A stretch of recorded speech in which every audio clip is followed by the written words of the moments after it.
just can't put Yeah, I got structure. Structure, yeah. Here in a little bit. And there's 3 of them behind The them. only place that really gets used is in the corner. Down there. We have some issues with that, because then people have 25 in both corners, so that's kind of tough. That's fine, right? They gotta have the cars Your go house only find faces out one where way, they're at. but, Yeah, you know, you still have that 25, but also the site distance being from I was here. gonna say, yeah.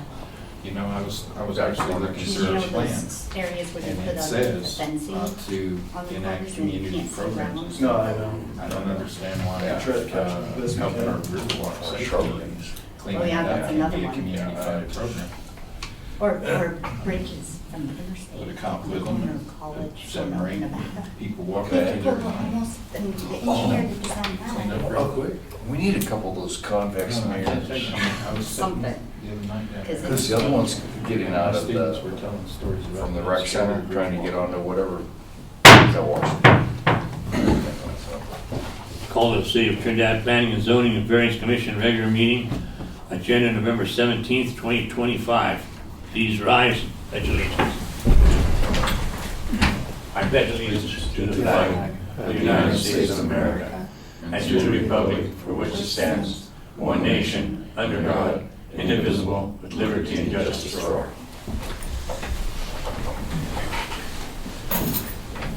Thank the board. This is a meeting that we missed during the holiday. We couldn't have our meeting, and guests in the audience. Roll call. Spain, Yes, sir. Rolo, Here. Norris, Here. Moderano, Leone. Yes. Public comments? None? Can I say something? I'll say hi. I'll say hi. Come on. Joe. Introduce yourself, please, sir. Tim Peters. It's kind of fun to be on this side of it for the fun of it, and we're not in the middle of trying to get something done. It's a lot easier, isn't it? Hey, you guys, as I go into my next chapter of life here, I'm looking at the next 4 years minimal of my life, and I just want to come and thank you guys for your time. It gets a little bit more real, you know, when you're facing the 4 years too. So I really thank you guys for stepping up and doing that. That being said, I've got a lot of respect for you guys. I've been around you guys a lot, and in this next role, I'm going to depend on you guys for really good packages coming our way. So if there's absolutely anything you need to do your job better, to make our job better, please let us know. Just come and talk to us, because I want you guys doing your jobs so we don't have to. Hopefully we're going to be working on other things. So that being said, can I just divert for 30 seconds now? Go ahead. I was out driving today, and I kind of thought, I'm gonna come and watch this meeting. Do you remember the meeting when David H. was trying to redo where Space to Create is? Yes, upstairs. How many years was that? 15 years ago? And they were going to make that kind of a low-income flop house for David and his guys. So sometimes your job gets boring, but that decision 15 years ago affects us today. So I was just thinking about that, because we all spoke at that one. Do you remember that, Sonny? Yeah. Danielle, you remember those days? I don't remember that one. Glad you don't remember that one. But anyway, Not that you one. guys, thank you. I'm just appreciate you, and anything you need, let us I know. want to say one thing too before you leave there.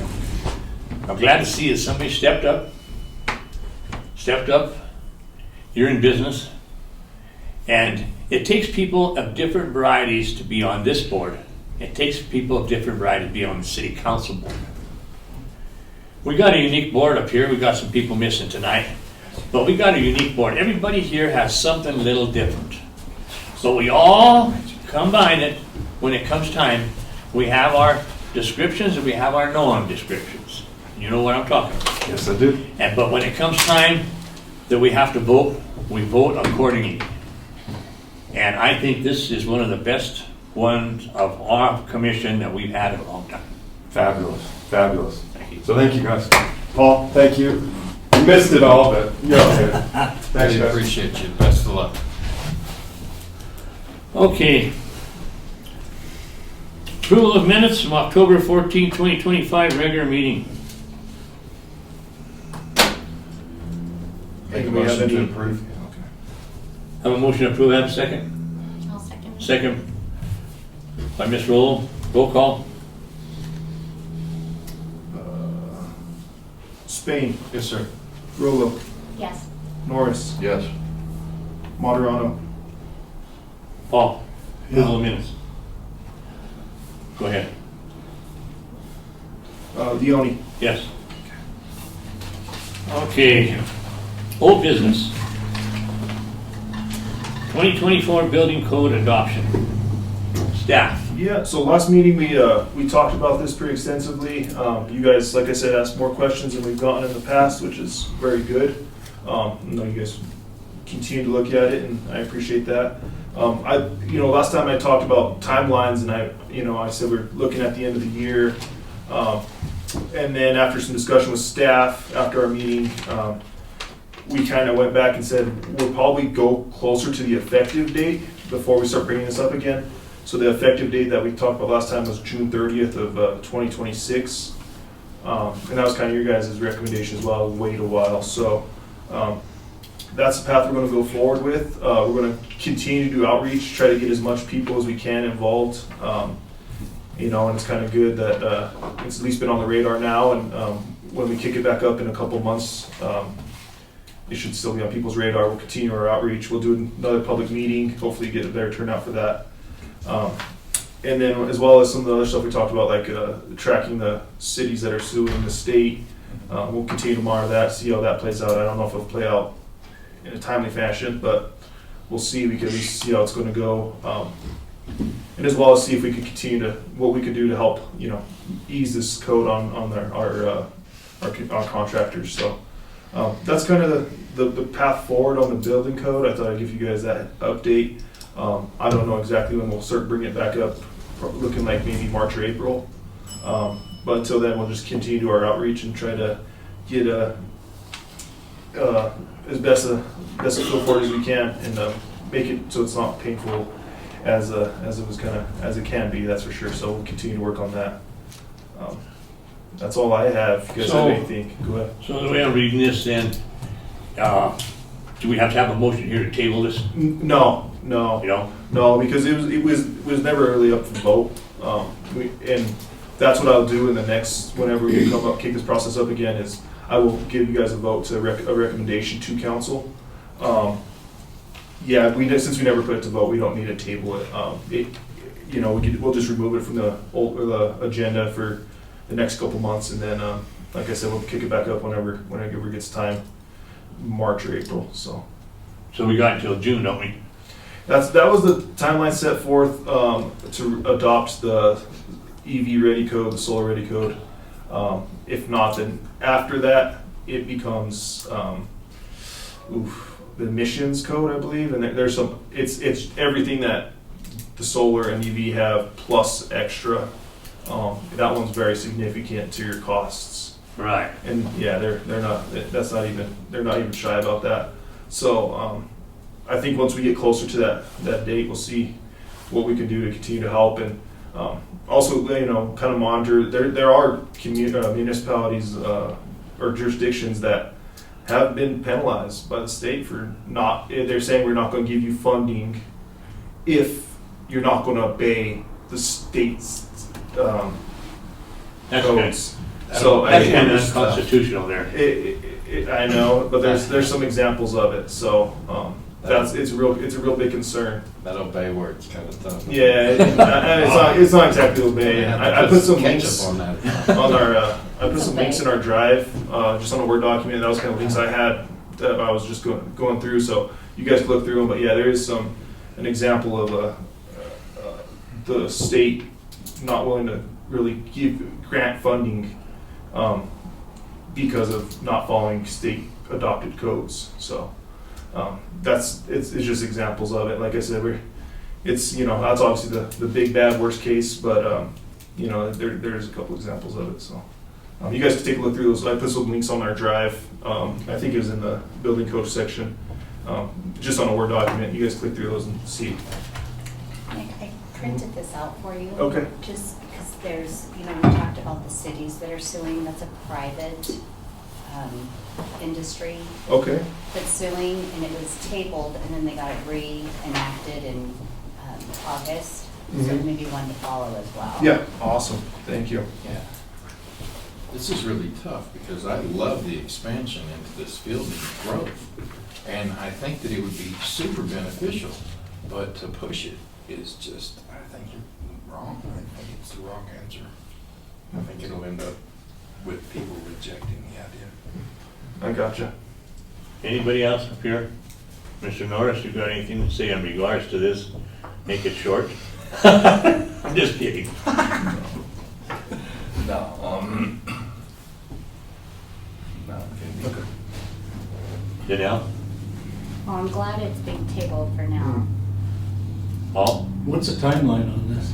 We'll be looking probably March, April to kick this back up to start doing, I don't know exactly when we'll do the next public open meeting, but before we bring it back to planning commission, before we start taking it to council, we'll be looking at March, April with an effective date, making the ordinance actually effective June 30th of 2026. So 6 months or so for the most part. And that's if it happens at all after this lawsuit. That's right. That's the one good thing is we are buying some time, or not buying time. We have time. We just kind of see how those play out, and hopefully, like I said, I don't know if it'll be timely manner, but it might be a good feeling of which way that's going to go, which would be great. And So when you say public meetings, do you mean like where we have an actual meeting and people are coming? Are you talking about inviting the contractors? yeah, we'd probably do some. We'll do like I said, I'll do a public hearing I'll post a recommendation to council from the planning commission, so I'll do that. And then we will do some open meetings with contractors as well, hopefully, at least one or two. Try to get some better participation. And then also, before it becomes ordinance, it has to go to council for a first reading. And then at which case they set a public hearing date, which is a council meeting, usually 2 meetings later, in which case that's also a public hearing. So there's plenty of there's time for public input for all these things, and that's just any ordinance. And my thought is, you should send letters out to contractors. Yeah, we're going And to I do that. mean, all contractors, because it affects every contractor, whether they're a home builder or not. Yeah, we're definitely going to do that. We have their lists of. We'll send it all licensed contractors just because we have their information. And yeah, we'll do And there that. are certain things that are coming out here in Trinidad for different projects that go on. There's usually like, if you get 3 bids, well, they send it to 3 contractors and there are the 3 that come in. It used to be you send it to every contractor. Even if they didn't bid, you still send it to every contractor. Mhm. That's the way it should be. Every contractor gets it. Yeah, I know. Because this is gonna affect every contractor. Yeah, I agree. One thing that I wanted to bring up after I got home and got a chance to think about some of these changes, not addressing really the solar or the EV part of it, but like an electrical outlet being by the hot water tank, right? Even if you're going with gas, you still want an electrical outlet there so that you can plug in your heat tape. This is what I believe a lot of contractors already do. Electrical outlets by the furnace. I mean, these are kind of normal things. It's only whenever we get into the special stuff, the solar and the EV, that this really becomes unreasonable. The other stuff is kind of, you would want it kind of. No? There's no reason to have a 220 plug for an electric stove if you have a gas stove. Oh, this is absolutely true. And it does add to the cost of your electric. Right. You have to have a bigger panel. You're yada, absolutely yada, yada. right. It's, You're absolutely right. Yeah. yeah. Anything else, commissioners? Nope. Okay, moving on, comprehensive plan review. Staff, So last time, and again, we're kind of going through, like I said, let me start from the beginning. Staff's going to is planning on working through a comprehensive plan starting next year. I've had a meeting with DOLA to kind of see there's some new requirements that they have to have us address. One thing being like, I know the one that sticks out is like water resource. I can understand for a lot of municipalities, a lot of jurisdictions, that could be an issue, but fortunately for us, talking with our water director, we have a pretty good situation. So, and actually when I talked with DOLA about it, like, that's about as good a situation you can get. So that's fortunate. We don't have that concern. But there is some stuff that are required that's not in our current plan. And then as well as, and the reason we're kind of starting this comprehensive plan is, it seems like a good time for our city. We've had a little bit of growth in the past couple of years. We've made good strides in the housing, especially the housing, affordable housing. So with that, I think it's a good time to do a comprehensive plan. I also have some funding allocated for it. I've already secured some funding. I'm working with DOLA to get some more to help complete these process. Get us through this process. And the goal would be to get a really open to the public. Have a lot of public meetings, get much input from the public as we can, and create a new comprehensive plan for us. And then obviously as planning commission, it's one of our guiding documents, probably the most important document for us. So, you guys taking the lead and having a good say on this is very important. With that being said, we're kind of starting with the old plan. This is from the 2017 comprehensive plan. I think everybody has a copy of it now. And what we said is we kind of go through the implementation plan of it. And we last meeting we said we kind of do it in stages. So we did pages 1 through 5 of my printout. Hopefully everyone still has their printout. If not, I can get them another one. And that was the community growth and land use. And I said we could just kind of review this. We could kind of review it as a whole to see where everybody's thoughts on where we've made strides, where we're lacking. And then kind of just overview the goal itself and see if if this is something you guys would still like to see in the next one. If maybe we could combine it with something else. So this is just a starting point to see where we are in our last plan and see what we could do next on the next one to make it more up to date. So. Is there like a time period that they want the plan to be good for? No. This is all at our pace. So right now, I would like to get a new. 10 years is about a good time period for a comprehensive plan. This one was 2017. I think it did take about a full year at least, if not. I think it did start in 2025 or 2015. Excuse me. So to get it done in about 10 years will put us right around 2027, obviously, and I think that's a pretty good. That's just kind of a rule of thumb, about every 10 years or so. And like I said, it'd been different if our town hasn't had much change in the last 10 years, but we've had some pretty good progress. So pretty good developments coming to our city, and that's where it's. But like I said, it's at our pace basically. I'm still going through consultants to help us with this. Because they're going to be the driving force as far as the actual work on it. They'll set up meetings and stuff like that, but I'm trying to go through and kind of help, and I'm getting some help from the city manager and even Michael Uhrman, because he's worked with plenty of municipalities, to get someone that's going to fit for what we want to really drive forward. But the good thing, and what we need for that though, is kind of go through and see what do we want to strive for. Do we want to focus on trails and recreation? Do we want to focus on maybe economic development? Do we really want to focus on, there's some, and each of those companies kind of have different focuses that they're really good at. So that's kind of why we're going through this. It gives us a good chance to see where we think as a whole the city wants to move and what direction it wants to move.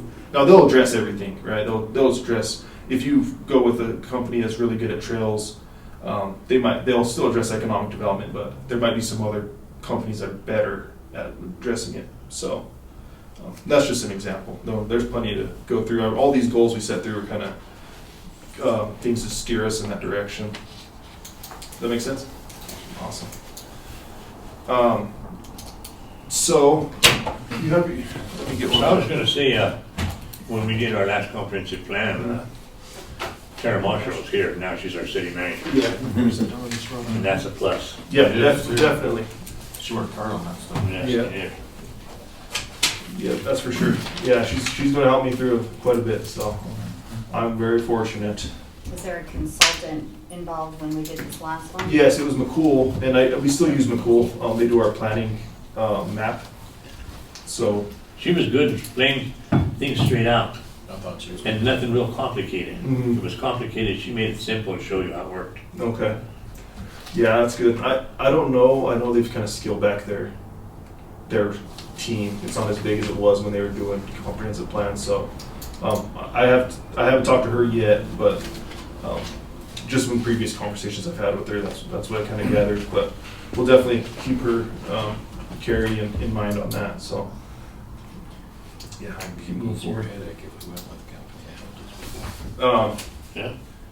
So I think we could go through. We went, like I said, we kind of, my homework I gave you guys last time was community growth and land use, and hopefully you're not too mad at me for giving you too much homework.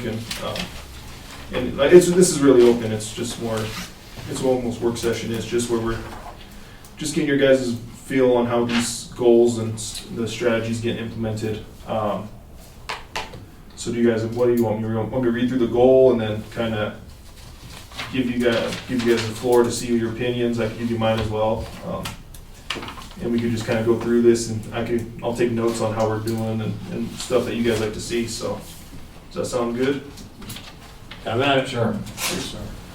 So our first one is offer a mix of uses and destinations that encourage residents and visitors to live, work, play, and learn in our city's core. And the action step was protect and promote the historic character of the core zone de Trinidad, Main Street, Commercial Street, and other well-established areas in Trinidad.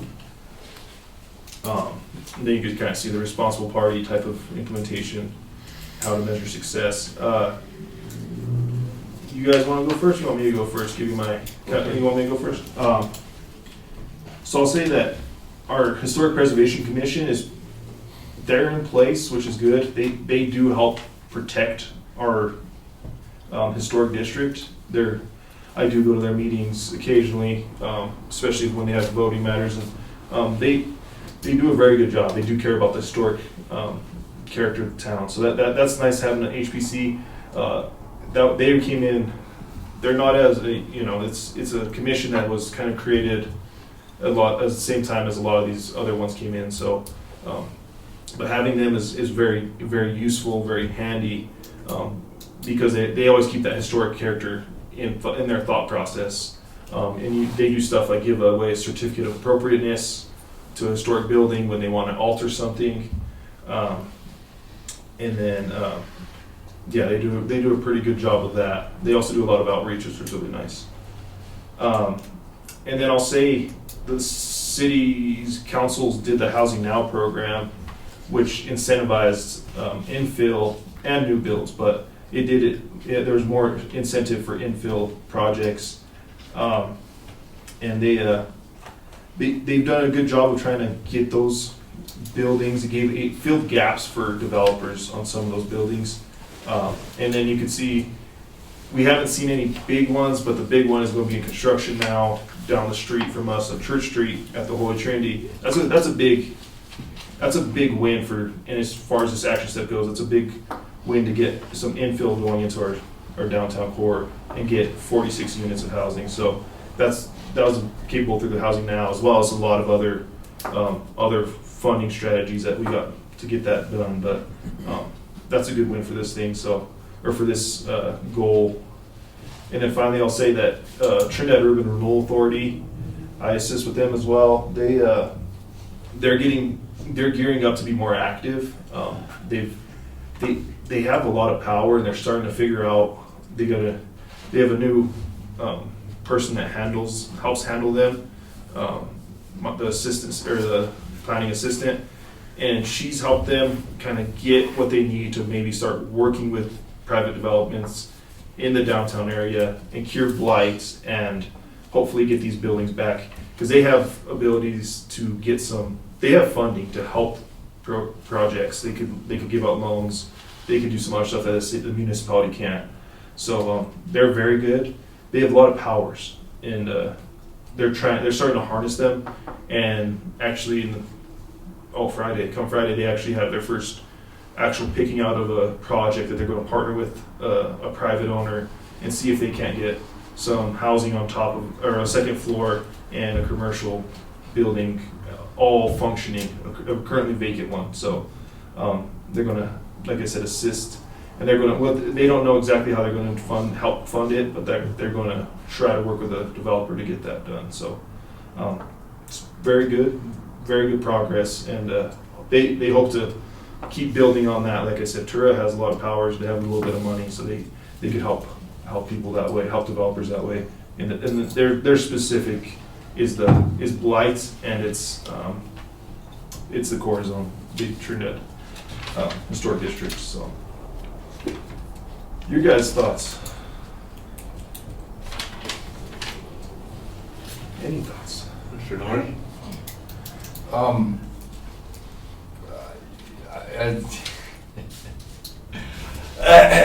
Yes, I guess my complaint would be that I think they're doing a good job on improving that area. However, you need to be able to get in there and enjoy the area without feeling accosted or confronted. So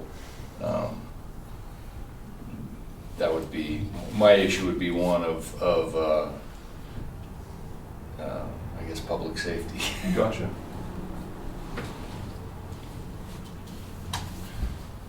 I would agree with public safety needs to be at the top of the list. I don't know if that comes later on in our, I thought I saw it somewhere. Yeah, I in think it another is. section. Mhm. Okay, I'm sure it does. but I do agree with that. I love the idea that urban renewal is getting more active and figuring out their powers, because I think it's super important. And as far as the housing now goes, do you guys feel, or what's the city's thoughts, like have they met that goal? Like, does that goal need to be changed now? Because there's been, how many of affordable units? And when we say affordable, that's subsidized units. No, Right. no. Affordable is defined. I think the way we have it defined is 110% AMI of Okay. for rental, Okay, or lower. So it's not subsidized now. So so AMI is area median index right, or medium Income. income. Yeah, area medium income, and CHAFA produces limits on depending on your AMI on how much you can pay for rent. right. So I don't exactly I have a sheet down in my office, but So they we govern have how that much goal. you could do. But if you make our median income, which in Los Angeles County, which is pretty high, I think it was like 42,000, is higher than I thought. That's 100% AMI, and basically you can rent. Your rent will be cut off at that whatever CHAFA sets it as. So it's higher than I'd like, because our median income is higher than I think it really is. But when they did the census data, we had some other stuff in our city going on with the coal mine. That really hurts it when you have 100 people making probably on average $90,000. 100 people out of 8,000 or 10,000 in the county. That's going to skew your numbers a little bit. So when they did that data, that's kind of why our numbers are a little higher than I think they actually are. Right, but as far as the units created from those housing now funds and the CHAFA projects, have we met our goal of the housing units needed? We Better. are extremely close once we get all the ones that are building permit ready. So that's going to be like the Church Street's going to be like the last one. I think our goal was like 117. I think we're right there. So should that be part of the plan? Like, we've met that goal, now what's the next goal? So we've got the affordable units that we need. Mm-hmm. So the focus kind of needs to go away from that, right? Yeah, I'd say so. Okay. So How do we address that? well, typically the next thing is to have people to live in those 117 units. Oh, they'll fill them. So, Definitely. So, but Yeah. as far as the strategic plan goes, if we're saying that we need, the housing now funds, right? Okay, Well, we've met our goals, so yeah. do we continue with that? yeah, well, right now, there's no plans to continue with the housing now. All the allocated funds And then like Or- changing zoning stuff for other projects, like have we met that goal? So, because part of it in here talked about the plan for the land use guide. Mhm. So is everything that's in this plan now sufficient to meet what we've got going? Is there any reason to have somebody come before us and say we want to add another zone to do another affordable project when we've met the Yeah, goals? I don't quite know. I don't think it's, I wouldn't focus on affordable housing going forward. I think we've done a lot of work and Right. we're really ahead of the curve. Right, So I wouldn't make it a main focus point if that's what Right. you're asking. I would. right. So if we are gonna start changing it, do we need to affect that goal? Because in here it talks about increasing that. Yeah, I would So say we don't that's need to something. increase it Yeah, I'd say that's anymore, something we probably would want to remain the same or if not decrease. Yeah. Okay. But I, So is that something that we, like when we're going through this, do we make notes for the? Yeah. Like, I don't know what you want from us as far as those.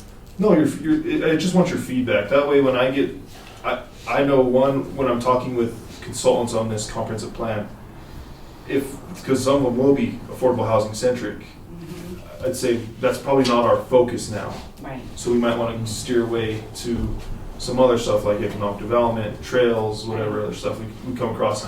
Now, the thing is, guys, we're not trying to solve this all tonight. I'm going to take all your guys' feedback. This is a long packet, so it's 12 pages. There's a lot of it's 12 pages for this week or this meeting and next meeting. So I forget exactly how quite long it is. So it's just overall, I could get your guys' feedback so I could take it to a consultant and say, this is what we're thinking. This is where we're trying to go. And that way they can base all their studies to gear towards that. would it help if we sent you emails? Like, That's totally fine too. I'll take your emails and any feedback you have. Like I said, I know this isn't easy to do. This is kind of just to keep us on pace, I guess, a little bit. So we are trying to get it done. But if you guys, email me or call me. You guys get a hold of me anytime. So if you hit you in the middle of the night, don't call me. But besides that, because like some of the things I was thinking about when we were going through this is like, okay, here's the old comprehensive plan. Now we have to try to adjust it, but how do we know if you've met the goal? Like, Yeah. some of the things I have an idea, but some of them like, I don't know, did they Yeah. meet them?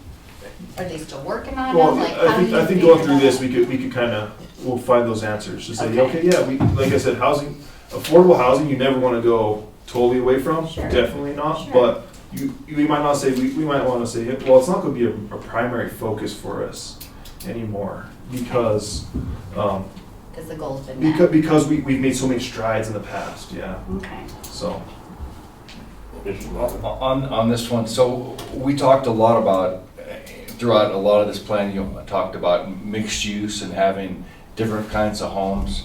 And I think that is something that's really important for the development of a strong community because, I moved out of an area that was, you build a new suburb, it's as nice as it's ever gonna be when it's built, and from there it just degrades, it goes downhill.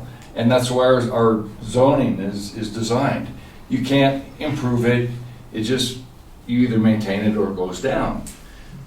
We've got mixed areas of infill. A house can go in there. I mean, my house and my neighbor's house can be different values, and so that can really develop stronger communities because then neighbors can rely on neighbors to do things. We're gonna have an aging population, you need to have young people moving in that can do things, and so if that young person lives next to you, it's a lot easier for them to come in and provide services for an aging neighbor. If we build the straight on suburbia like we're doing out at like the projects that are going in where you just build nice $500,000 homes, you sell them and you fill them up, but that's not I got you. You're saying focus on infill. yeah, I mean that's infill provides I think a richer community that's more diverse and that's in our plan throughout and through. So, Yeah, definitely. You had mentioned something about the housing authority being involved in what aspect? Housing authority. I don't think I mentioned housing authority, but I don't. Yeah, or it was housing now is what I mentioned, which was the city's program that allocated $2 million to assist affordable housing projects. So we've allocated almost all of it, and some of it we're going to just not, or some projects dropped out. We're just not going to reallocate those. But that's just to help fill gaps in these projects. So I think when they started that, they kind of said there was about $20,000 gap for these projects to make it. So we were given $25,000, $15,000 to those projects to help them fill those gaps to get the projects off the ground. And it's been successful, because like I said, I forget exactly how many we've created, because there's some old ones and stuff like that, but it's like 116-ish, 117, which was our goal for Proposition 123. Is that HUD money? No, that was city allocated funds. So that was it was marijuana money actually that the city allocated for affordable housing. So, we're talking about affordable housing, so do we want affordable housing? Do we want permanent renters, or do you want somebody that wants to own a house? What do you want, Mr. Neely? I'd like to see somebody own a house Me too. instead of all permanent renters. Mm-hmm. Because then you, just like what you're saying, then you get government subsidized. Yeah. Our housing authority right now cannot give away any more subsidies. So I understand that. Uh-huh. But I'm just saying, in my opinion, there's people that want to buy a house. Yes. So I would say ownership is a big part of it too. I agree. I know the overall goal would be if someone has, the problem with home ownership is it's very expensive. Right. Your property tax, your property insurance goes up, even if you make a good living. Even if you could get into a house, that stuff still increases. So home ownership is not always affordable. Well, with that being said, we actually have 13 houses being built in City View Heights that are going to be home ownership, and that's going to be affordable housing. They're limited on their AMI, how much they can sell the houses for.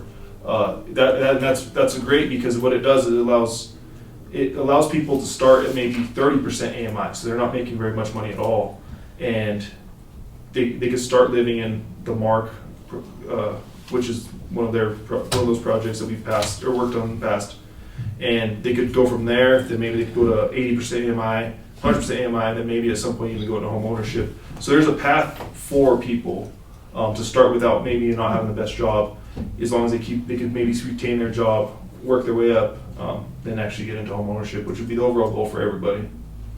And CHAFA does offer incentives for home ownership for not just those big projects. Like, people can go and apply for a CHAFA loan, and they can combine it with FHA, and CHAFA, the Colorado Housing and Finance Authority, will give them a silent second for their 3% down.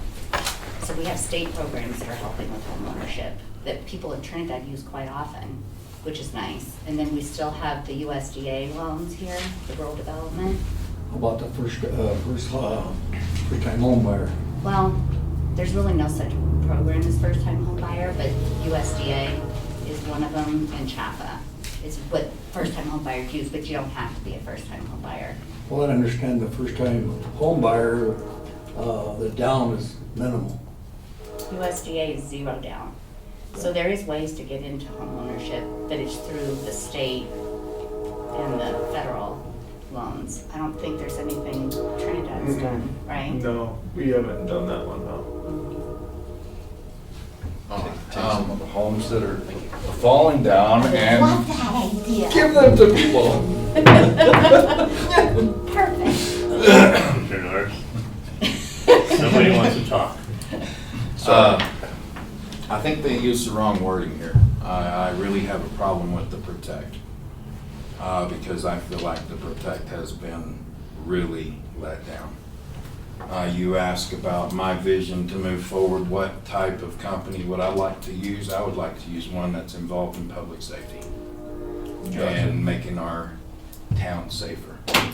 I really was hurt to hear my students talking about how unsafe our Riverwalk is after the sun goes down and how none of our campus should be around there. That offended me. I don't know what to say about that. They say protect. I don't feel like they've protected.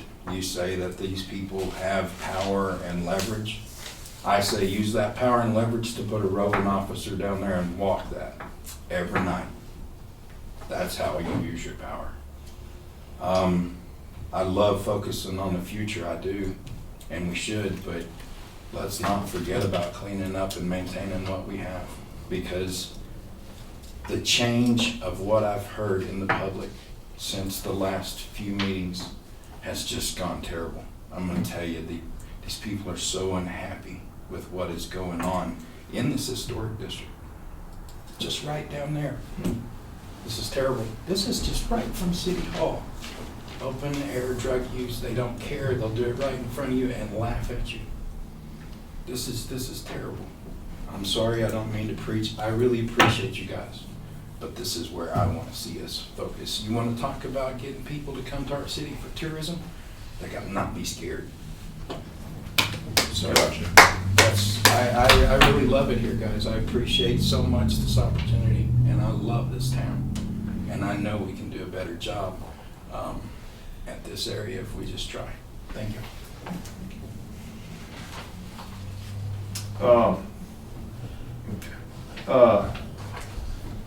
The next one is encourage infill and foster opportunities for redevelopment of underutilized land and buildings downtown. It's very similar to the last one.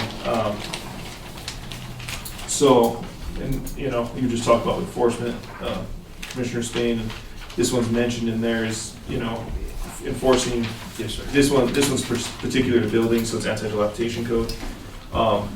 Now, city staff's been working through that. I'm new to it. I was new to it when I came on 2 years ago, but we're trying to get better procedurally wise to enforce it. We've been big recently on the vacancy. We've been trying to get people to sign up for the vacant code because it helps. It actually helps our police department trespass people. So if the property's registered vacant, the police will show up and say, you're instead of if not, it's a long process to go to the property owner and say, hey, are these people supposed to be in your house, whatever? Are you supposed to be people supposed to be in your commercial space? So we've been focusing on that vacant and trying to get that done.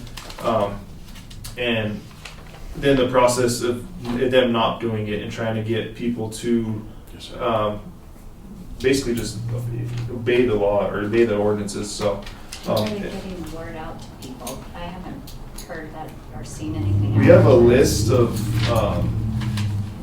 known vacant properties. But I mean, to get the property owner to sign up, like how are you reaching out to get them to do that? So we with the lists of vacant properties we just used their address that they had registered at the county or Los Angeles County clerk's office. So you know already which ones are vacant. Yeah, we have a long list, and then we sent out a letter to every single one of them. Told them the first 60 days is free because it's actually a $500 sign-on or sign-in fee. But we said we're really enforcing this, so this next 60 days are free. You could come in, do it, because that's just for the case that someone, say someone passed away and they end up with this property and they can't live there and they can't do anything with it. So, but they're like, I don't have money to $500 to sign up for the vacancy fee. We didn't want that to be a deter. We just wanted people to sign up because we wanted their contact information for one, so we could contact them if there's ever an issue, or we have their contact if their property ever becomes blighted.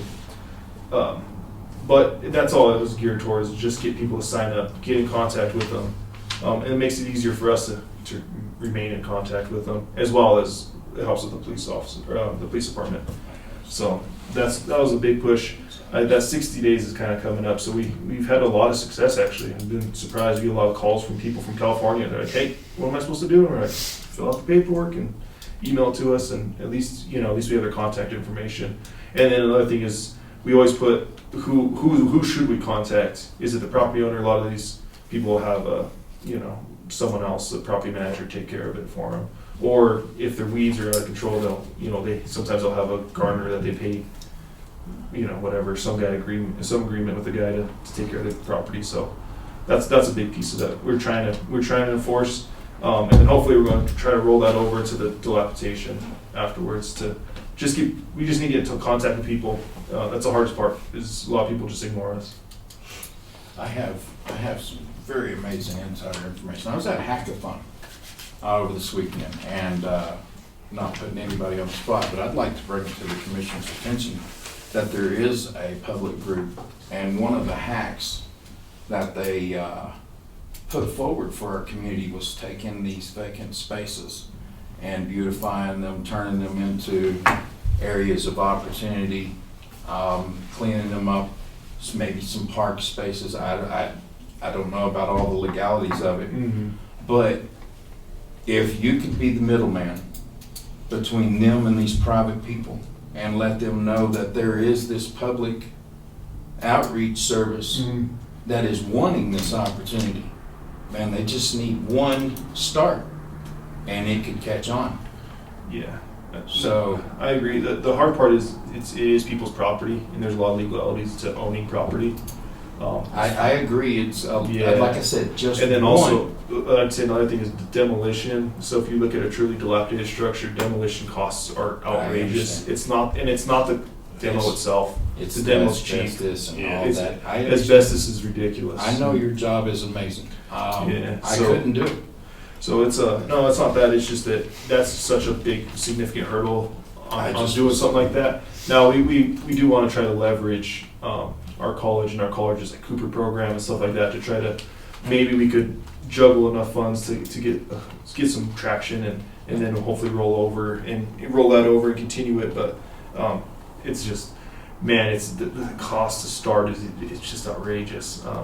I just wanted to put the bug in the Yeah, commissioner's no. ear that there are groups out there that are interested in this. And I don't know if it could be ironed out or not, but if it could be ironed out in just one opportunity, Yeah. Thank you. Okay.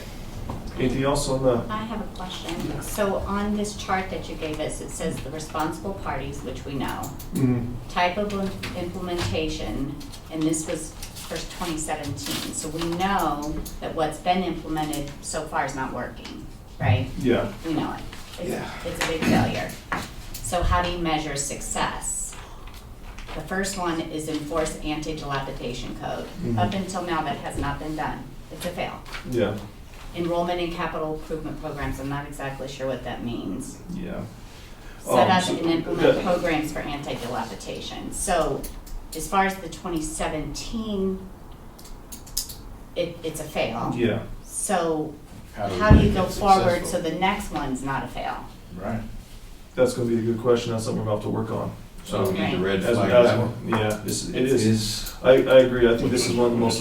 This one right here, we need to spend a Who's lot of time. who's focusing on enforcing this the one. anti-dilapidation code? Is that a, Myself. But it shouldn't all be you. It should be a code Because it also enforcer. has to do with municipal court. Yeah. So what is municipal court? There's a big disconnect somewhere. and Yeah. I don't know We've how been you're trying gonna. we've been trying to get that disconnect, it has a lot to do with the new police chief. He has some really good ideas on how we can make some of these connections work. Sounds So like we need to stop having ideas and start having some action. yeah, well, he just started, so hopefully he gets a chance to do it. Boy, that's gonna get into the over, so. Yeah. So. So, when you do this anti-dilapidation, Mhm. so is it the same for a person that has a house or two houses or three houses? Or is it the same for businesses? Is it just one? It's the same for businesses.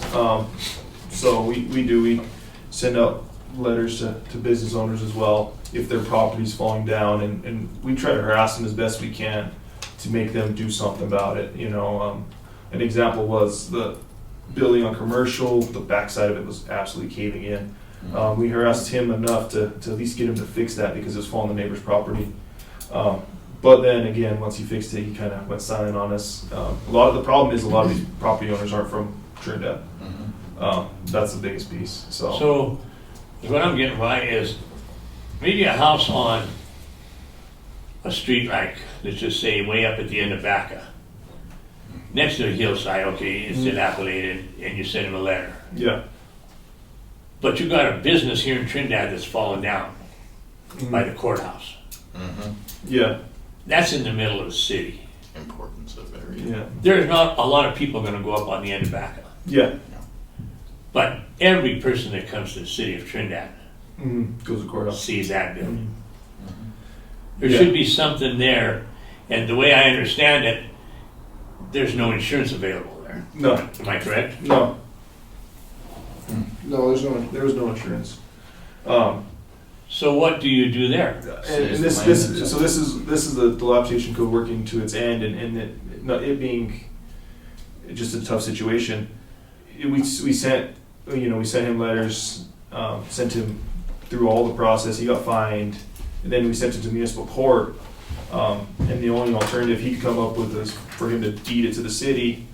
City council said they did not want the responsibility, so all we could really do is send him back to court and continue to hassle him to either sell it.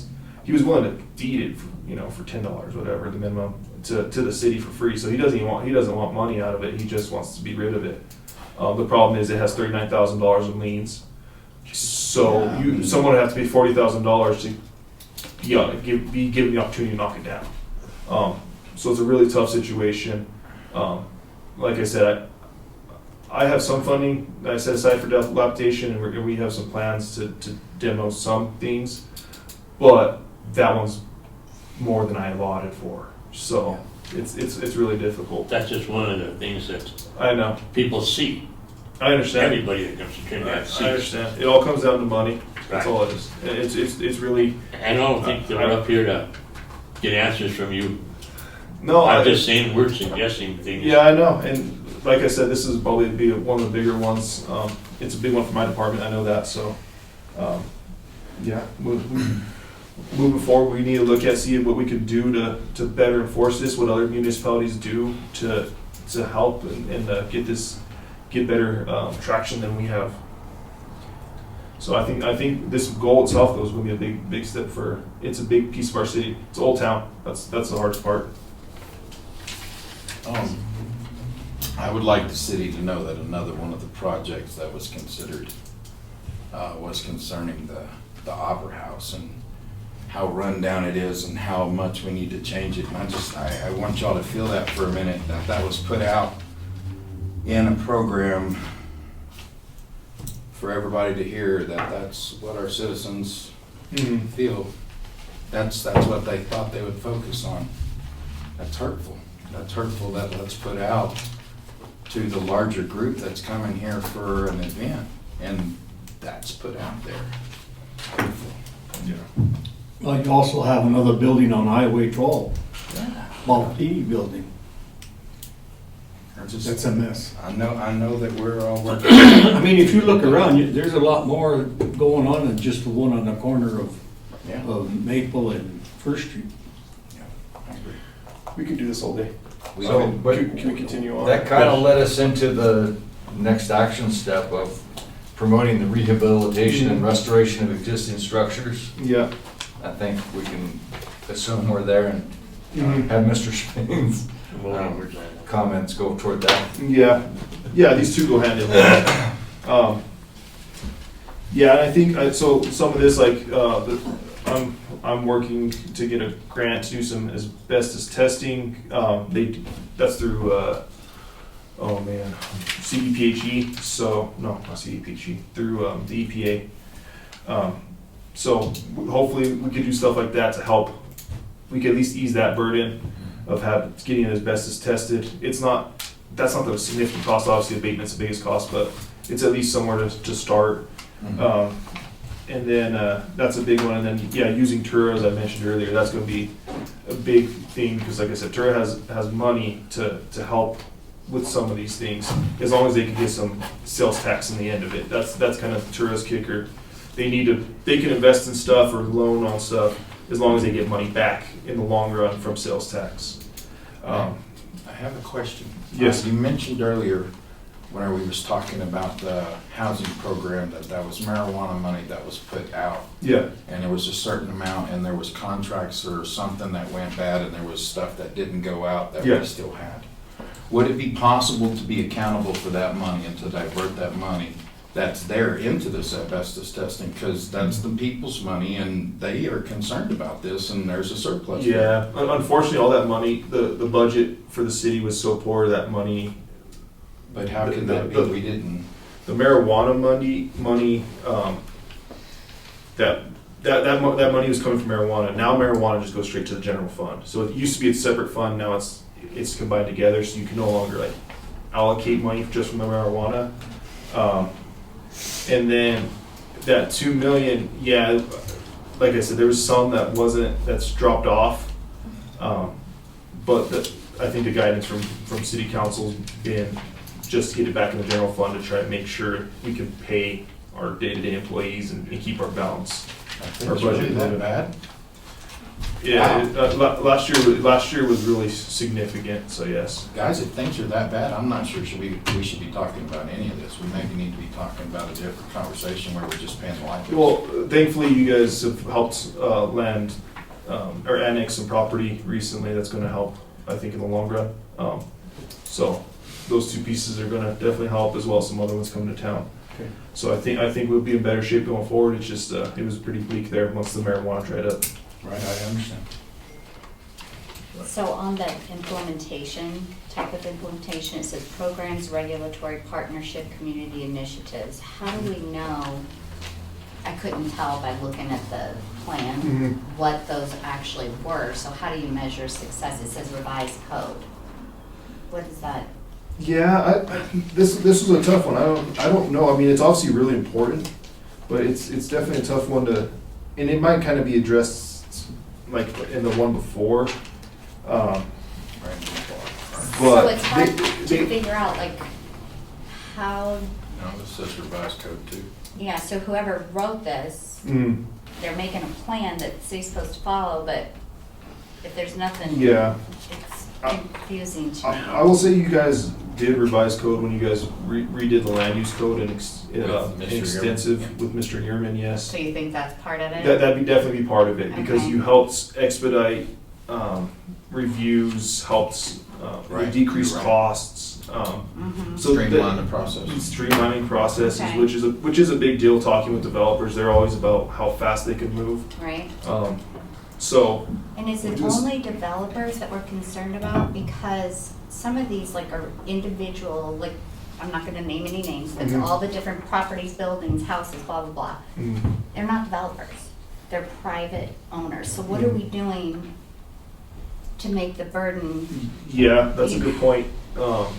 We could make it easier on maybe remodels to Something, bring their buildings up to code better, Something. faster. Yeah. something. That's something we could definitely focus on and see how better we could help people with that, when they're remodeling their property, make sure they're going to be expensive because construction right now is out of control, but yeah, that's. So these suggestions, when you hired a consultant, Mhm. they help you come up with ideas? Yeah, they'll help us come up with ideas. I'll say stuff, I'll get together, I'll get stuff and, we'll say, we're really focused on, we want to focus on anti-dilapidation, we really want to focus on rehabilitation and restoration of existing buildings, which I think is a very good thing for us to focus on, because like I said, our city's so dang old.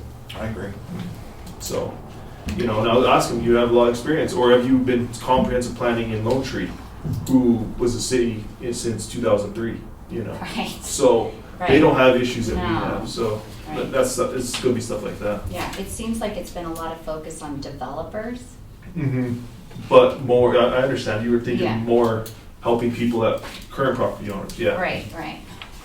Couldn't the measuring of success be just like observation? Because, I mean, if we're talking about things like the Opera House, or if we actually came to a meeting and didn't talk about Gracie the raccoon and Yeah. that walkway, I mean, if we didn't have to do that, then that would be evidence that Evidence. progress had That been would be made in success. this area. Evidence-based success. That's a good point. The next one I got, promote compact development patterns by encouraging infill and new development within growth areas as identified by the plan direction map.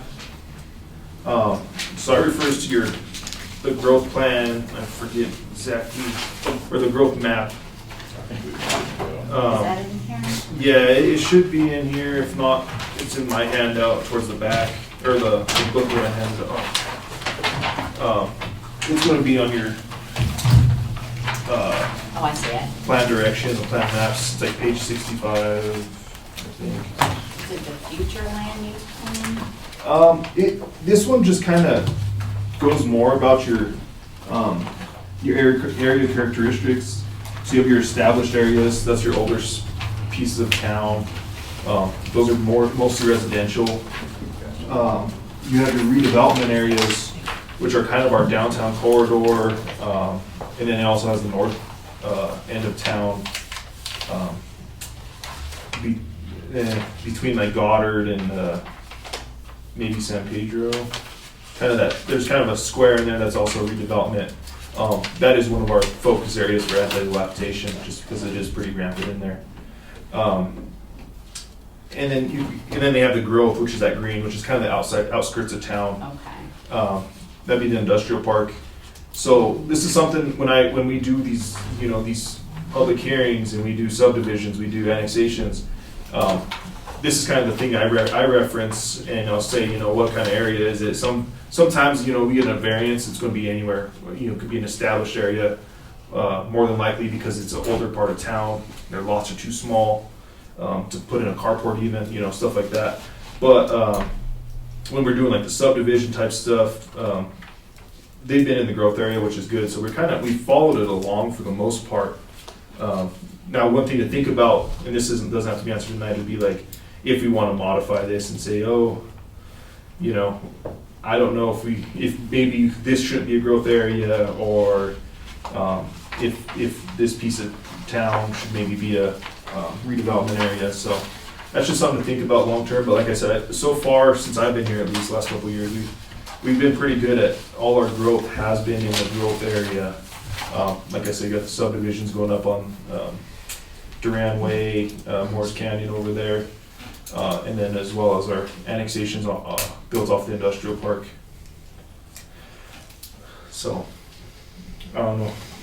Like I said, I think for that one, we probably just want to have you guys look at the plan and kind of, like I said, not now, just long term, say, maybe I'd like to see something going on instead of the established areas, maybe I'd like to see that change to a redevelopment area. So, or maybe things have changed in that area. And that's all the dark green?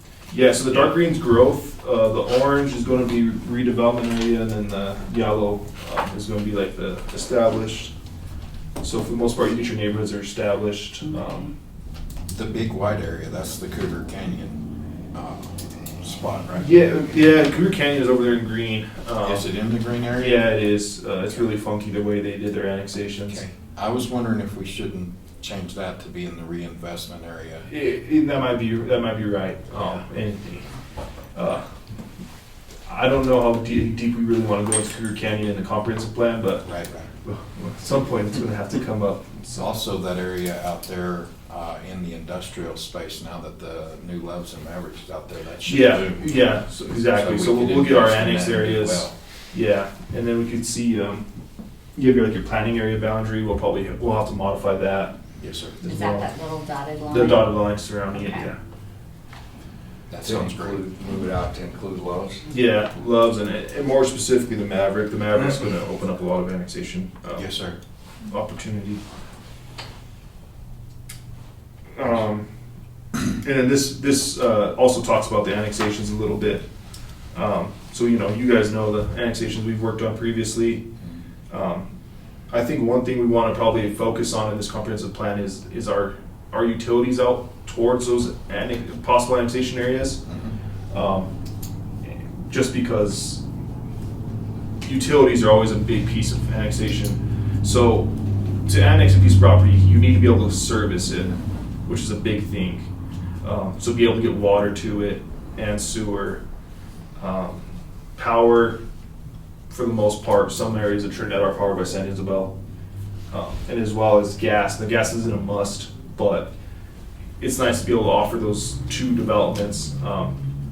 And then I think this is kind of going to the next one a little bit, but I'll just go through it now. When we do annexations, the cost of running those utilities falls on the developer. So Love's was very fortunate. Their utilities lines ran right in front of, they ran right on the Elmore Road. All they had to do was stub into it, and then they took them into their property and they become private service lines once they cross the property line. Maverick, their utility, or their water and sewer, as well as gas, were all stubbed to the rest area, but Maverick had to extend them up to their service area. They have to extend them to the end of their property line. That way it gives the next person an opportunity to extend them as well. And that's how you continue growing your utility lines. But that falls at the cost of, Maverick. So the city actually doesn't incur any costs.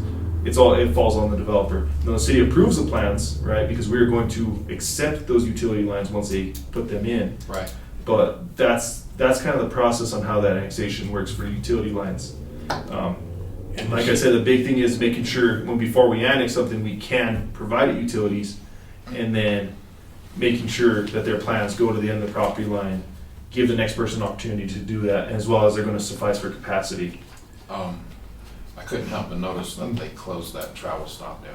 Is that right? Yes. I heard that. I didn't know anything about that. I have a contact at CDOT. I'll ask him. I'm shocked to hear because I know I sat in a TPR meeting with CDOT like a year ago, and we were talking about Maverick and Loves. They knew about it, and they're like, "Oh yeah, but that stop is like one of the most popular in the state." And I was like, "Okay, well." The reason why I'm asking is because I don't want it to become a prime piece of land in our growth area, and for them to just shut it down for the next 5 years with cones. Yeah, I got you. Do we have the opportunity to buy that back if that's what their plan is, so that we can develop it? Yeah, we'll definitely work with CDOT on that because we're partners with CDOT in a lot of things. Yeah. So I figured we'd be able to work through it. yeah, but that's the second time I heard that today. So I'll reach out to my contact at What's going CDOT. on? I just saw it was closed. On the interstate, right? Yes, sir. I saw that. Yeah, I don't think the Loves Maverick took everything. There should be some people still using it. Like I said, he said it was the most popular in one of the most popular in the states. I think it's a great development. I'm not saying anything down at all. I just don't want to lose that property and have it The go opportunity. to nothing. That's At least right. let us have a parking lot. Yeah. Hopefully something better than that. Right, yes, sir. Yeah. So when you're talking about utilities, like, Mhm. because we're not providing electricity, right? Not in the industrial park, no. So they'll work with the private owner, which is San Isabel. Is there a reason that Trinidad's not benefiting from that utility? Or they don't want? Not a good question for me. I've I'm asked the just same curious. question plenty, and I know when the infrastructure was put in, they couldn't service the retail center by Burger King, so we don't service that. That's San Isabel as well, and then the entire industrial park we couldn't service because we don't have the infrastructure in place.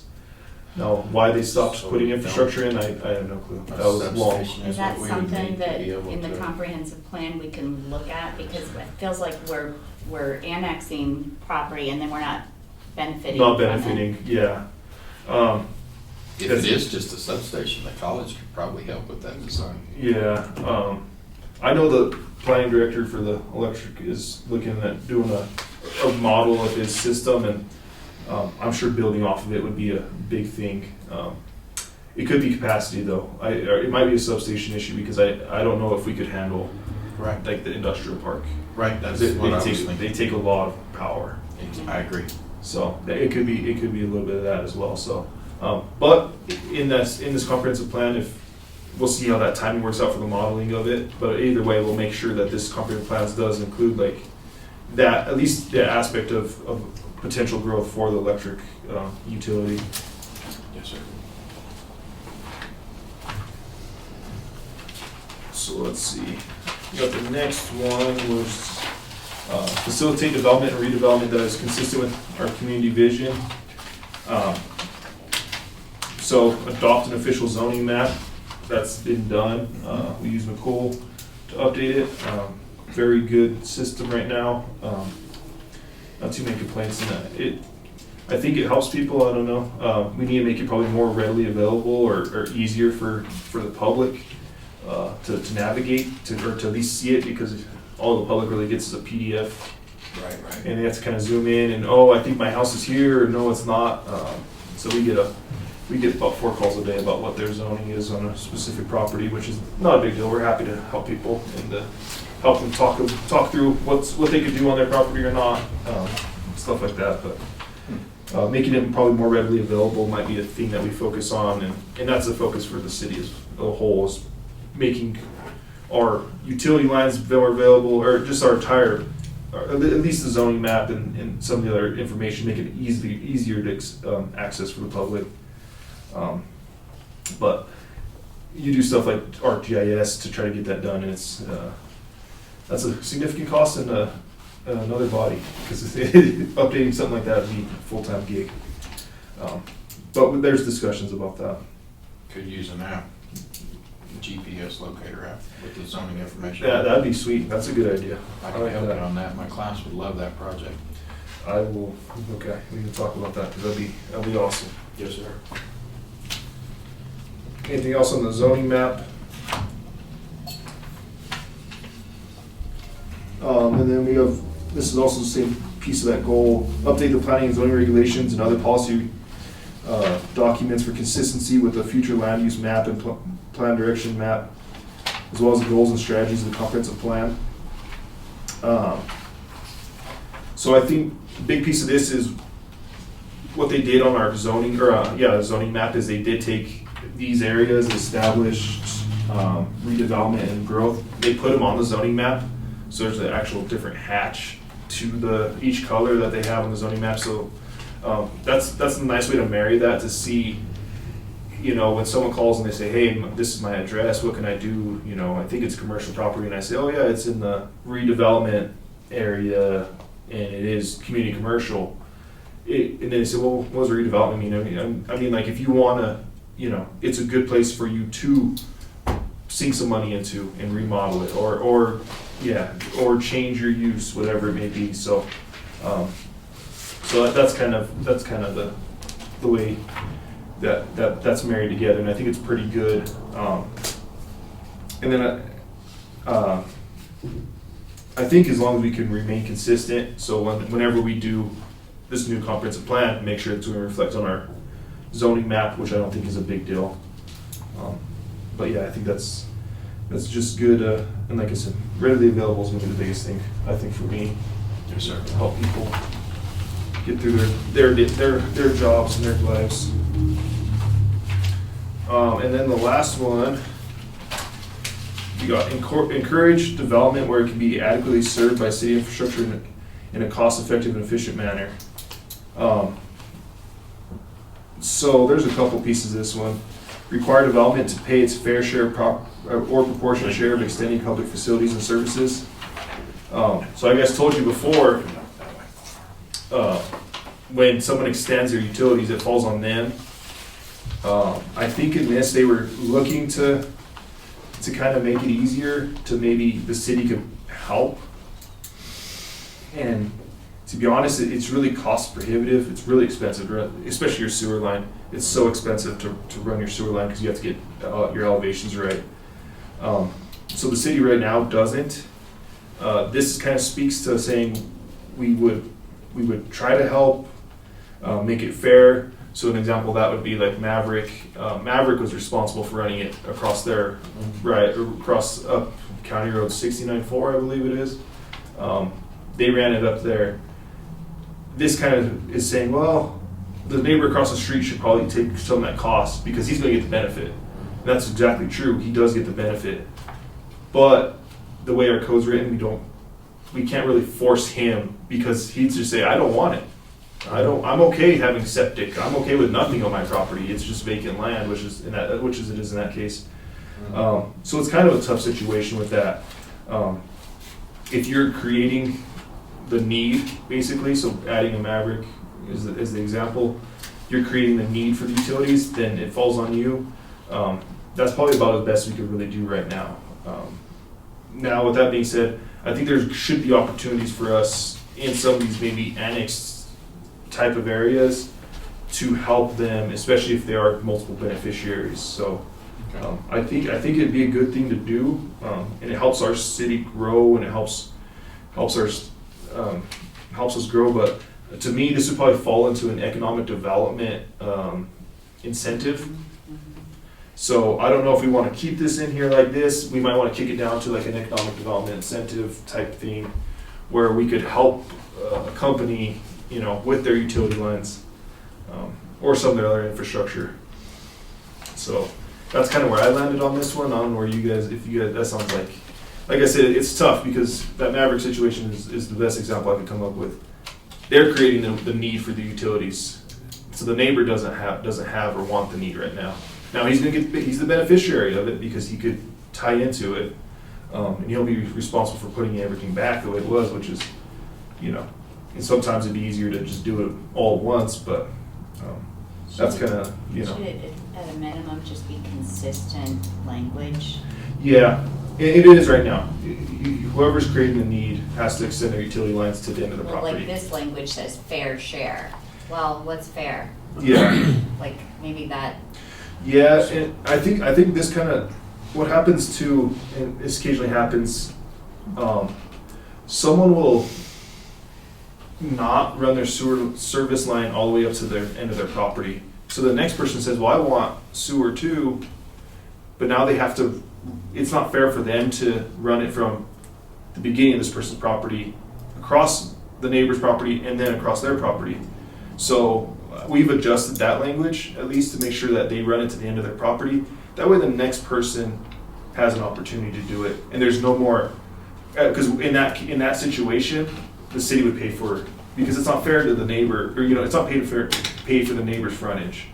So that's been adjusted. So now it goes to the end of the property. So by that logic, the Loves almost touches the next, the industrial complex. Yeah, It's a little bit so- north of there, so does that mean that Loves has to run it all the way through their connection so that industrial complex can pick it up? And it's across their lot frontage. So their lot frontage is on Morrow Road. Okay. So they go to the end of their frontage on Elmore Road. So to the rail line. Could that Okay. wording be changed Good try. to be whenever that new user Yeah. has the need? Once the new user has the need to we probably connect, could work with someone on then that. at that point, they owe money. Yeah, you could. I don't know. I think the way it's set out now is probably best. It's across your frontage. You have to extend it to the property. And I get what you're saying. And we could defer stuff. But so we defer it basically. We'll just say the city will say you will do this whenever Right. the neighbor says you have to. Basically, Okay. we do that occasionally. We'll do that with sidewalks sometimes because there's no other connections next to you. So. Right. You know, Whenever they make theirs. but once the Right. neighbor comes in and says, I'm gonna put in the sidewalk and we're gonna, then you can have a real true connection. Right. Then the city will say, okay, now your required sidewalk you have to put in. When the need. So we could do that, and we do it occasionally. But for utility lines, we've been pretty stingent on taking it to their property because it just creates opportunity for the next person to continue on, I so, understand what you're saying. I agree. yeah. Anything else on that one? And see, I don't know if we really need, see this one, like this is one of those goals where I'm like, we could probably trim it down a little bit. We have pretty good code that we listen, or that kind of guides us on this. So I don't know if we really need to keep this in the strategy and in the pieces going forward. But it is nice to have code because it might be worth it, because if we have annexation opportunities, which we have, it's going to be good to know when people are running lines and their subdivided property and stuff like that multiple people have to pay for it and make sure it's fair for people to, splitting costs and stuff like that. So yeah, this one's develop fair and equitable cost sharing or reimbursement policies between property owners for situations which the installation of public facilities directly benefit adjacent properties. Yeah, this is a tough one. Like I said, I kind of explained the process already. It's hard because you don't have that. They always have the argument that I don't have the need for it, so I'm not going to pay for it. what we will do too, though, like for subdivisions, when they, like we'll have them pre-tap their gas line, their water line, sewer line. They'll take it to the property line, and then what actually happens when the property gets sold and someone comes in to build on it, they pull a building permit. They'll get charged for the tap fees because that's not fair to charge a developer since he develops 10 lots, he shouldn't have to pay for 10 different tap fees. He's not benefiting from the tap fees. So he's only responsible. He'll put them in, but the tap fees will actually be reimbursed or paid at the time that they once they're active in building permit. So is there actually, where it says how to measure success, policies produced and adopted, is there actually policies, or have you guys just been kind of winging it on a case-by-case basis? No, I don't. This is a good one, and I might have to get back on this one. Yeah, I'll have to take a look at that policies produced. I'm not too familiar. I really rely on the utility guys for these type of policies. So I'll talk with them, and I'll look through the code as well. So I'll have to get back to you on this one. We could kind of axe these two if we're trying, if the goal is to develop infill and it's not to annex, then don't give people a break for annexing, and in effect you're getting to the next one, which is discouraging growth outside of the area where you want growth. So Yeah. if you get rid of these incentives, that's the same thing as discouraging growth where you don't want it. Yeah. It's just, Didn't you I mean, say it in makes the it shorter. previous meeting, maybe I think you said it, so correct me if I'm wrong, but the only place to actually grow is to the north side? It's probably the most. It's probably the easiest right now, just because to our east we have Cougar Canyon, which is really stalled, to say the least. Making it simple. To the south, we have some areas where we could around, maybe a little bit around Walmart, but not too many. There's some other areas where we could kind of annex, kind of fill some gaps, some enclave type stuff. It wouldn't be residential though, right? Like, so do you guys need to come up with ideas of what that potential growth would be acceptable, or how do you handle that? Is it like an application basis, or? What do you mean? So going north, right? If we say we don't want to encourage growth outside the growth areas, then we would be going against our own plan if we annexed, like what Mr. Norris said, if we keep annexing north. So that if the city's goal is to continue annexing north, then Yeah. you need to change the growth, Yeah, and right? I- Is that what you're and saying? maybe One or the other, yeah, I mean. they're good maybe for- one thing, like I said, we could do like an economic development incentive would be like, breaks for stuff like this for economic development. So not for like a subdivision, Right. but for a plant. Yeah. So stuff that's going to create jobs for the city. So that might be where we kind of help or kind of justify, break that apart, where we don't want residential growth really on our north side of our town. Right. But we'd rather have that in the infill and the redevelopment areas in the historic district. But we don't really want. But we still need jobs. So we do need areas for people to annex and grow. Maybe that's kind of how we work that out. I think that'd be. So update. That's probably my suggestion right now. But once we get working on this whole comp plan, we could see, and there might be other ideas on how we could better. But that's good to know. It's good to know that we don't really want our growth for our residents to be on the north side of town, or even on the south side of town. Really, I'd say maybe there's some maybe I don't think there's any annexation possibility really around Walmart too much, other than like commercial type stuff. So I think that'd probably be best up there as well. okay. Yeah, and then regularly review public education standards, requirements, impact fees to ensure they include adequate land for public facilities, parks, trails, open space. So this is already in the code. We have that 15% for residential, and I think it's a little less, 7% for commercial. when you're doing your subdivision stuff. So we keep up on that pretty good. Trying to make it beneficial for everyone. And not, in the past, it seems like we've kind of just accept open space that's not very useful. So I think doing that in a more mindful way to make sure it is useful. So I think about City View Heights a little bit. They just open space dedicated a huge chunk of the hill that's still left up there, and it's not very usable. I'd say, if I could go back and if I was here or whatever, I would try to get maybe a trail type system or some open space like, drainage ditch and trail maybe next to each other. That way you could have, that's what I would rather see than a blank open hill. So, trying to Usable area. usable. I think I usable agree. is Usable is the a lot key more, Yeah, functional. functional. I agree with that. Yeah, and I know Morris Canyon up there for Duran Ventures, they did theirs. They did theirs with the intent of connecting a trail connection. So that's exactly what we want. Now they don't have a trail anywhere to go because they still have a lot of development left, but that's at least the intent right there. So I think that's a good piece, and that's something we probably need to add to this. Is make sure it's usable.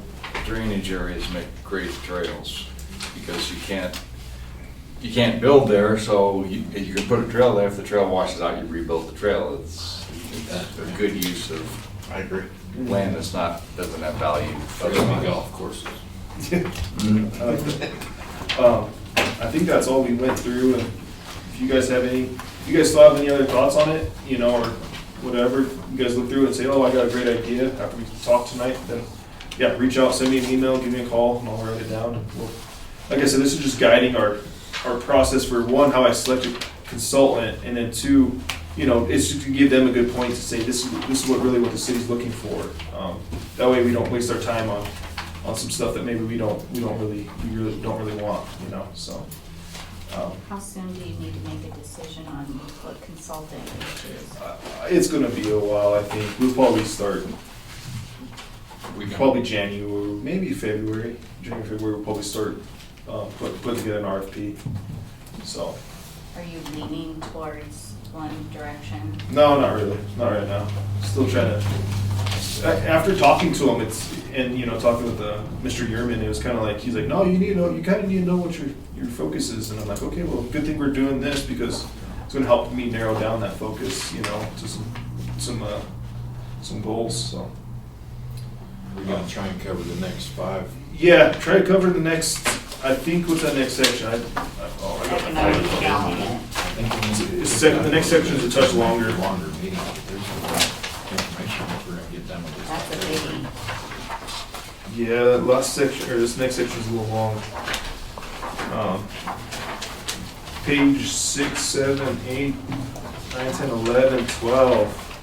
So I kind of printed that out. If we can't get through it all, that's fine. Because the next meeting's kind of closer, just because this one was late in the month. So.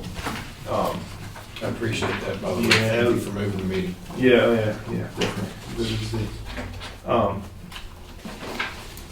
So I don't know. I leave it up to you guys if you guys want to try to muscle through it. There's actually not too many. They're kind of spaced out a little more. There's only one action step on each goal for a couple of them, which helps. For 3 of them. Is it appropriate so that we're not asking you, at the meeting, you know how it's broken up into these 3 things, the responsible party, the implementation, and Yeah. how to measure success, right? Yeah. Is it appropriate for us, before the meeting, to contact you and ask questions? Of course. So that we have an idea? Yeah, Because a of lot course. of this is it's hard to say, well, was that goal met? I don't know. Yeah, definitely. Okay. Yeah. This is all just, working stuff, so we're not voting on anything right now or anything like that, so yeah, this is all just working stuff. So yeah, ask me questions, ask me who's so-and-so, or if we did this, or if this made me think of this program, is it still around, or is it not around, or Right. whatever, so. Okay. So we don't have to wait for the meeting? No, definitely not. Okay. No. I'm pretty good at responding. I know you're busy. That's all right. That's my job. So, yeah, if we could get through it, great. If not, then maybe we can still review it in the next one. Just because then I'll kind of look it up and see how we, because there's quite a few goals we got to get through. There, yeah, we're gonna have to keep it at So- least some of 5 or these- so. Yeah, some of pace pretty Yeah. good, so, if we get through 6 through 12, I appreciate it, maybe we can all review it, and like I said, it's not like it's major deadlines, there's no deadlines on this, so, that's just kind of pace it that way for the meetings. Cutting down the number of these goals would be helpful. I think so too, I agree. Definitely would. Just, I mean, that's something as we're, Is this something It's a that we whole- need to yeah. set up a work study session for so we can get through away from our meeting? Well, the next one we do have a public hearing, so, We got 2 years to do this, Okay. I just- Yeah. 2 years? roughly. Oh, I thought you said you had to pick a consultant. When did you say? no, we'll Comprehensive start, plan's gonna be. we'll start until narrowing it down. 2027. yeah, we'll probably be adopting it in 2027, so we got time to go through this. It took us It's a big task. 2 years to go Yeah. make the, Yeah, that's And a, they the worked one that we're hard. looking at right now, took Yeah. 2 years. Yeah. okay. Yeah. So do you need to pick a No. consultant? No, but I do next year sometime, I'll Okay. say that, and we'll start formulating Yeah, RFPs because that probably. won't overwhelm me. Like, oh my gosh. It might be helpful to use the McCool's. Yes. Because they were the ones that did this last time. Yeah, that definitely weighs on my They on have mine some as well. insider input. Yeah, that's for sure. It might save some costs a little bit too, because they don't have to go back, at least they're not coming to the town for the first time. well, Right. and then we could work on getting them to fill in more of the ways to measure success. Right. Yeah. I think Familiar that was with the set plan. for our homework back then. We were supposed to work on putting those in, to be honest with you. So, all right, that's all I got on my comprehensive plan. Thank you guys for the listening, for the time and for the Okay, input. public hearing, staff, none. New business? None. Reports, chairman report. The only thing that I'd like to report is, this last Sunday, I went to Safeways, where I normally do shopping there, and there wasn't a card available. I went outside and started looking around. There's no carts, but a few here and there. So I went inside and said, what happened to all the carts? They stolen. So I go down the street, right across from the park, where you got that little stool sitting there on the right-hand side. And behind there is 3 of them, packed in with backpacks, milk cratons, something like that, I would say, should be the city's responsibility. To say- We found 3 of them. I'd be willing there'd be people that would even help pick up them. So out of 36, they have 14 left. That's a dirty shame. It's affecting the normal people, the people that go there to shop. It affects them. It affects the safety too. I don't know if you gotta have more police enforcement or what you gotta have, but something's gotta be done. Like, that's a big business, I realize they're a big store and that. They spend money too. Benefit our community. It's bad for the community because there's people there looking for carts that come out of town. Can't supply carts and they came out and said they were all stolen. That's a dirty shame. That's all I have. Commissioners. Mr. Norris, you're first.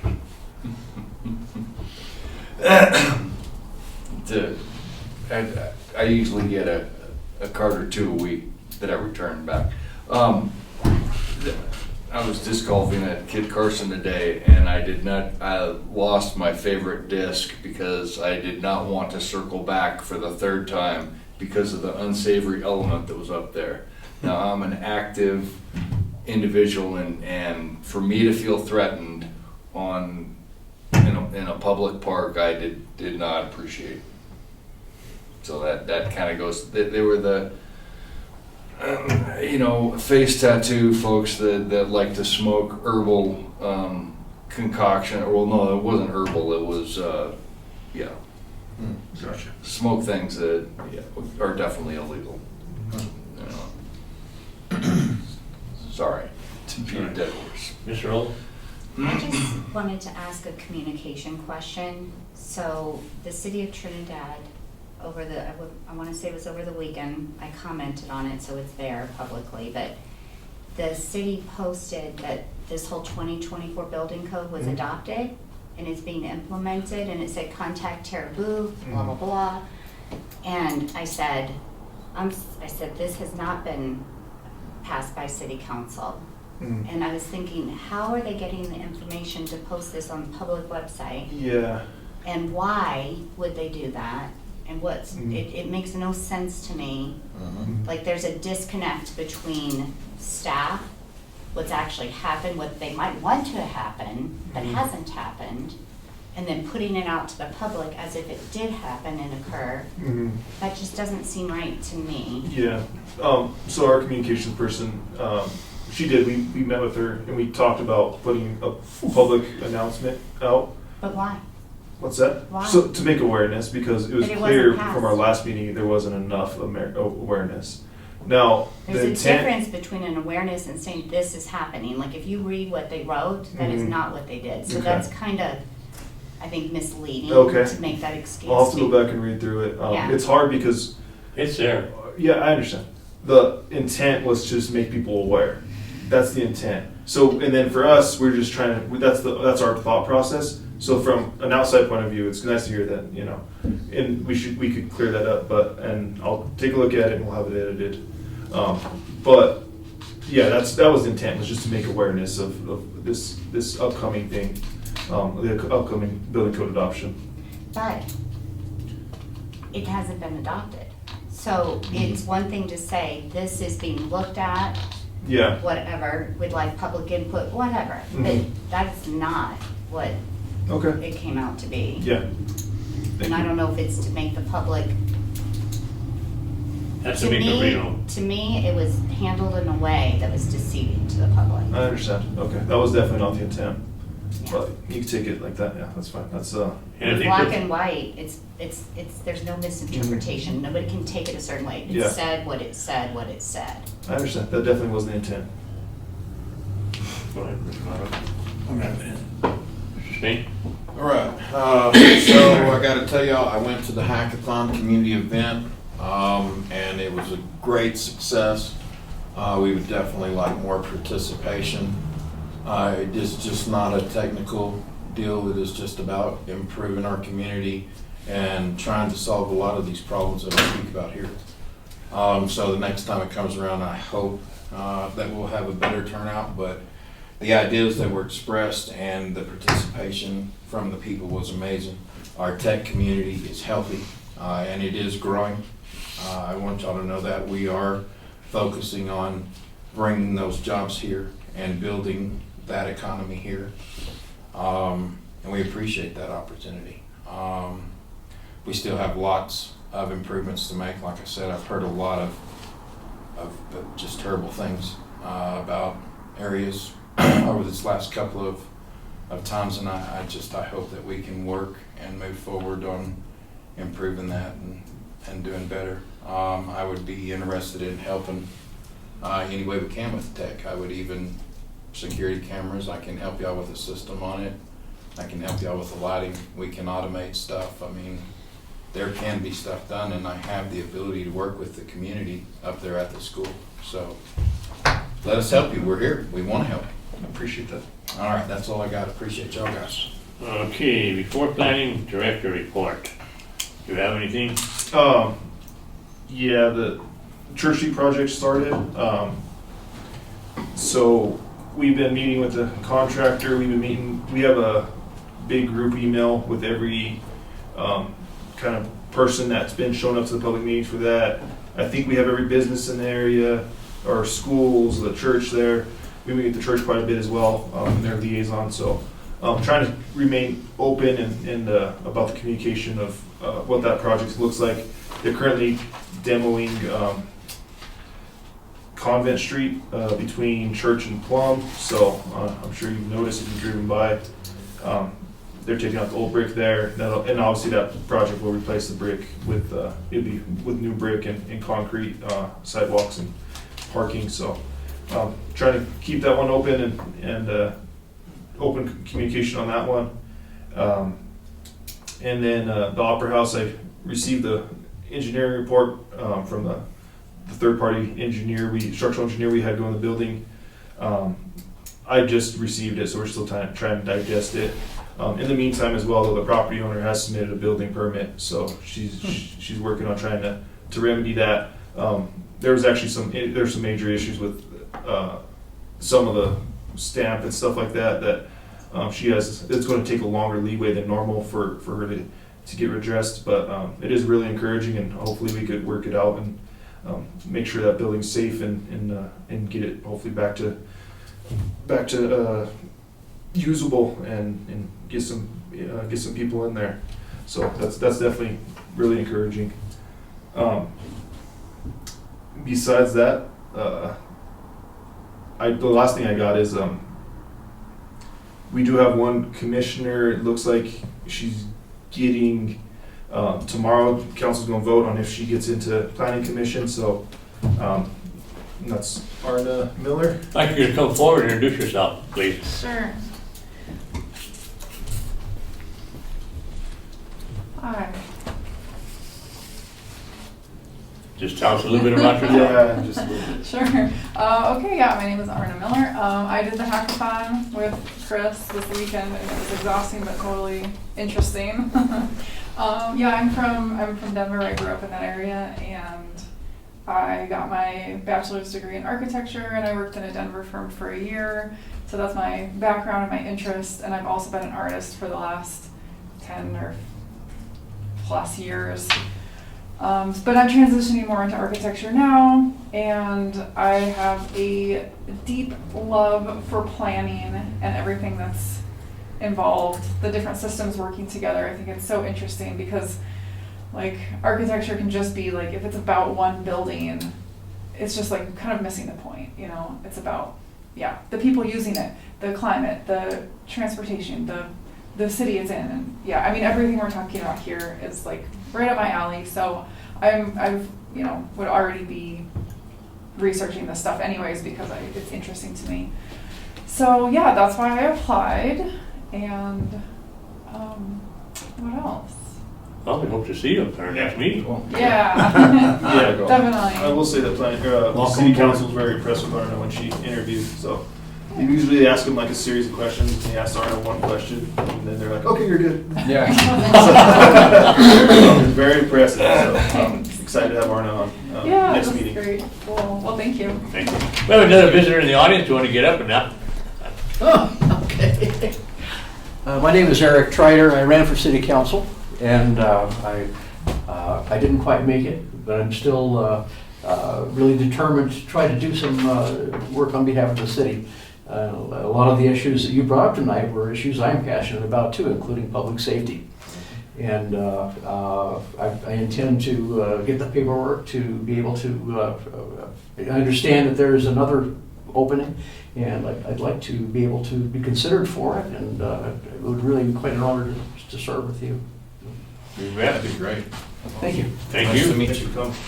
Mr. Peters, you are ready to talk? Do you want to come up again or not? I don't have nothing else to say, that's fine. I tell Norris, we were fishing yesterday. We carry when we fly fish now. We're carrying concealed all the time. That is horrible. It is. Yeah. That is horrible. Yeah, So, that's terrible. I don't know, I'd go on from, but Yeah, we're working on it. We're working on it. yeah. Okay, if nothing else, have a motion to adjourn. Make that Mr. Norris? motion. I'll second. Second, roll call. Moderano. Yes. Spain. Yes, sir. Rolo. Yes. Morris. Yes. Leone. Yes.